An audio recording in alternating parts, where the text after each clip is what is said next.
public institutions in the United States that offer early decision to first-year applicants. That is the topic of today's video. My name is Craig Meister. I'm a college admissions coach. You can learn more about me and how you can work with me one-on-one throughout the entire college admissions process on my website, which is collegemeister.com.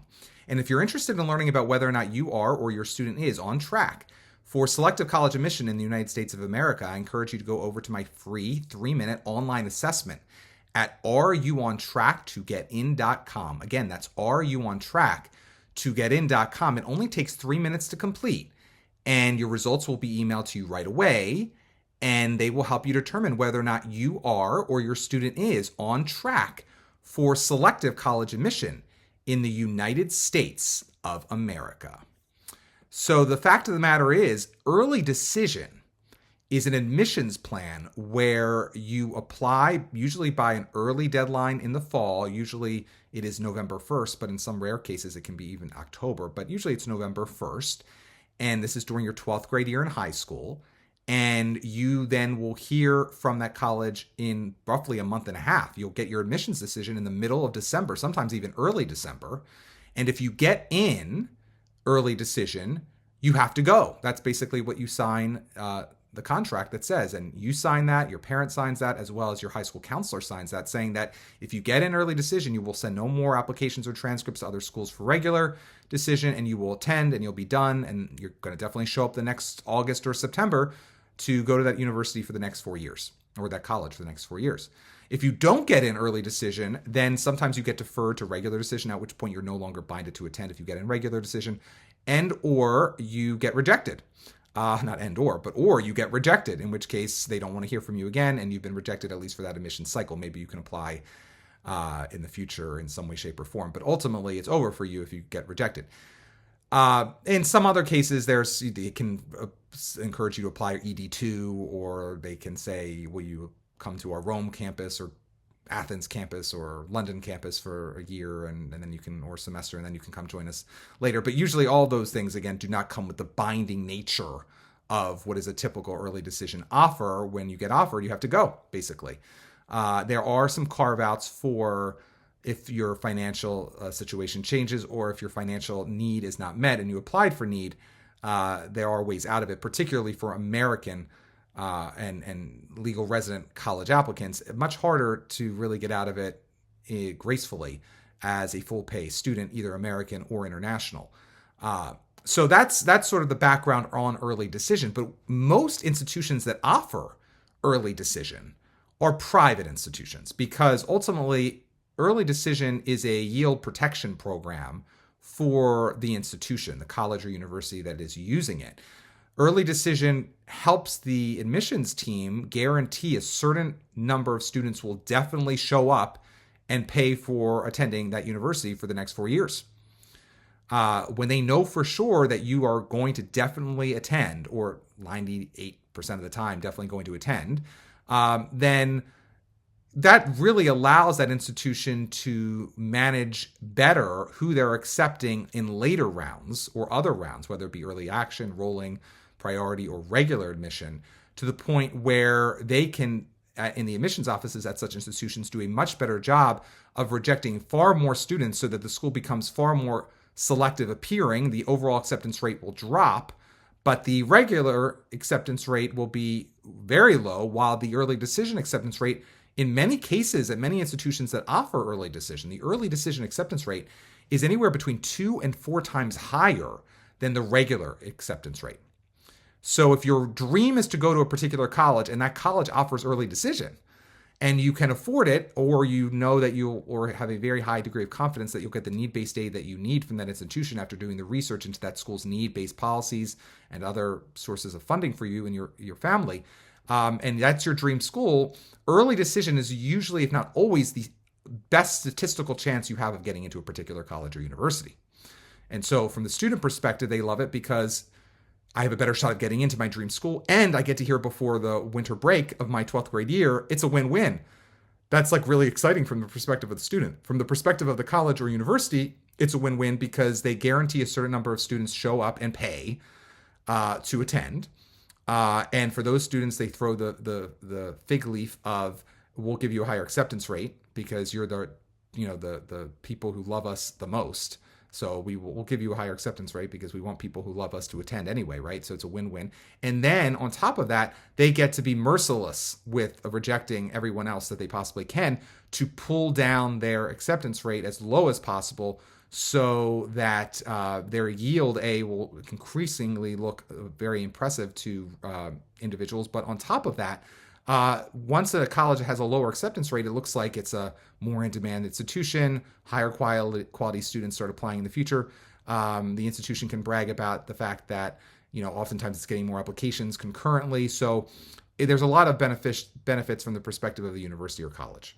But again, the vast majority of public institutions do not offer early decisions. Why? Because, let's face it, early decision benefits those who can get their act together early during their senior year. That's number one. Not all students can get their act together early. But it also benefits individuals who have the financial resources to not have any worries when they submit that application on October 15th or October 27th or on Halloween or even on November 1st. They can go to bed knowing that if they get in, there's not going to be any internal consternation in that family about how are we going to afford this, because you're saying you're going to definitely attend before you've gotten your financial aid package or any sort of merit aid. So it definitely benefits individuals who don't have worries about money because they'll pay whatever it takes to go. Whereas any family who has even the closest bit of doubt to should I commit to something that I really may not be able to afford, people who have a conscience and don't want to commit to something without knowing how much it's going to cost, these people are going to be much more hesitant to apply early decisions. So the argument goes, as a public institution that is there to serve the state and its residents as much as any other stakeholder, that's a word of the 21st century, right? Other stakeholders that may be involved in the college or university. The public institutions have been far more loath to go down the road of offering early decision because it's a bad look, right? You don't want to appear to be catering to a particular class of applicants, particularly a particular class of applicants that in almost every other way the institution claims to want fewer of, and instead want more individuals who are trying to, strive outside of their current economic or social class, because a university also in recent years has branded itself, colleges and universities across the United States, but particularly public ones, have branded themselves as being institutions to help individuals rise above what their current status in life is in order to attain future prosperity, future success in ways that they would not have otherwise able to achieve without going to that institution. So it goes to figure that this is a hard line to walk for lots of public institutions, and that's why most public institutions do not walk it. They just refuse to offer early decision at most public institutions. But there are a handful of colleges in the United States now that are public that do offer early decision. And so I want to share those with you today. This is prompted by the news, of course, that University of Connecticut, UConn, is the latest big-name public institution to decide to start offering early decision during the 2024-2025 admissions cycle. I did a whole nother video on UConn in particular. You may want to watch it. I'll link it below here. But there are other public institutions, one of which has recently gone early decision in the neighborhood of Connecticut, and that is University of Vermont. For many years, University of Vermont only offered a regular decision and early action, which is non-binding, where you hear early from them as well, but not as early in many cases as early decision. But actually, I think in Vermont's case, they were pretty always good about getting out their early action decisions earlier. But now Vermont, too, in recent years, has decided to offer early decision. So that's in second school. So we've named two so far on this video. University of Connecticut is a public institution that offers early decision. So is University of Vermont up in Burlington, Vermont. Beautiful Burlington. Really interesting, funky little town there is, Burlington. And Vermont is a cute little state with lots to do. And it's an interesting environment to go to college in if you like what people like to do in Vermont. So definitely consider Vermont as an intriguing option if you're interested in having on your list an early decision school that is a public institution in New England. But there are others still. So there are others still, one of which is College of Charleston, which is sort of styled itself as sort of this like liberal arts college, sort of along the lines of a Miami of Ohio or a William and Mary, but in Charleston, South Carolina, but it's not nearly as selective as William and Mary. But in any case, College of Charleston is another public institution that, and this is again in South Carolina, Charleston, South Carolina, that offers early decision, which is relatively rare in the public sphere, at least. Another one that I just mentioned as well, William and Mary. That's a pretty selective school. That's a Virginia public liberal arts college, very selective. William and Mary offers and has for years. It's probably the one that comes to mind first when I think of public institutions that have for a very long time offered early decision. College of William and Mary in Williamsburg, Virginia. That's a relatively small public. As I mentioned a moment ago, too, Miami of Ohio is another liberal arts college. One of the most beautiful campuses, by the way. Miami of Ohio's campus is one of the most beautiful outside of the Cincinnati area. In the Cincinnati metro area, Oxford is the main campus there of Miami of Ohio. That is another public institution that offers early decision in the United States, which means you bind yourself to attending if you get in. The vast majority of these so far are not hyper selective. I mean, of the ones I've mentioned so far, really only William and Mary is quite selective. All the others are not that selective. So that begs the question, like, why would you want to apply early decision and bind yourself to a school that's not that selective? Well, there are a lot of reasons why you would want to do it potentially. If you know that's your dream school, that's the one that your family has determined is the one you want to go to, if you can afford it, no matter what. And you just want this process over with. You don't want to apply to 15 schools. You only want to apply to one. Maybe it's already a possible or safety for you in some cases.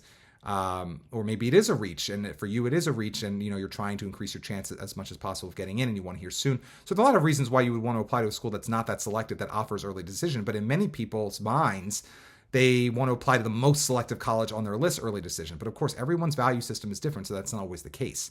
But again, so far, the schools I've mentioned, only William and Mary is really particularly hyper selective. Some of these other schools accept roughly 50%, give or take, of applicants so far. But again, things can change. Once a school institutes early decision, oftentimes their overall acceptance rates go down, but their early decision acceptance rate actually go up a little bit or remain where the old early action or regular acceptance rates were. It really depends on the school. But public schools doing early decision is relatively rare, so there's not as much data for public schools and where their acceptance rates goes after they go early decision, because there's not as many schools who do it that are public. Other schools that offer early decision that are public institutions include Coastal Carolina University. As far as I understand that, I don't have many applicants to Coastal Carolina University, but it is another interesting institution, public. University of Virginia. University of Virginia, like I said previously, I don't know if it was in this video or another video recently, but is a school that has gone back and forth a couple times now between offering no early decision, then early decision. Then they started offering no early decision, and now they're offering early decision again at UVA, Charlottesville, Virginia. Beautiful school, great institution. That is a public school in Virginia, just like William and Mary, that offers early decision. Unlike William and Mary, which does not offer early action, University of Virginia still also offers early action as well. And then there's finally College of New Jersey. College of New Jersey. You may not have heard of the College of New Jersey because it's a smaller school and it's not nearly as well known as the other public school in the state of New Jersey that gets much more press, which is Rutgers. But College of New Jersey is a self-styled liberal arts school as well, along the same lines as a school like a William and Mary and a College of Charleston and a St. Mary's College of Maryland or a Miami of Ohio type school that is sort of styling itself as a school that is sort of more erudite and academic and intellectual than the flagship university in that state. Smaller, more personalized undergraduate education, liberal arts style, emphasis education. And again, that's in New Jersey. And the College of New Jersey is also a public institution that does, at least right now, offer early decision. But that's about it. No UC school offers early decision. UT Austin, UF, these big name public schools, Michigan, Wisconsin, UNC even, none of those offer early decision. So again, really right now, as of May 2024, we have UConn, College of Charleston, UVA, William & Mary, Coastal Carolina University, University of Vermont, Miami of Ohio, and College of New Jersey as public institutions that offer early decision. Make a note of it. If you enjoyed this video, please give it a thumbs up and also consider subscribing to my channel. If you would like help throughout the entire college admissions process, or just for part of it, you should consider going to my website, which is collegemeister.com, to learn more about how you can work with me one-on-one throughout, or even, like I said, just for part of the undergraduate admissions process, the transition from high school to first year in your college or university life. And otherwise, stay safe, stay well, and most importantly, stay stress-free throughout the entire college admissions process.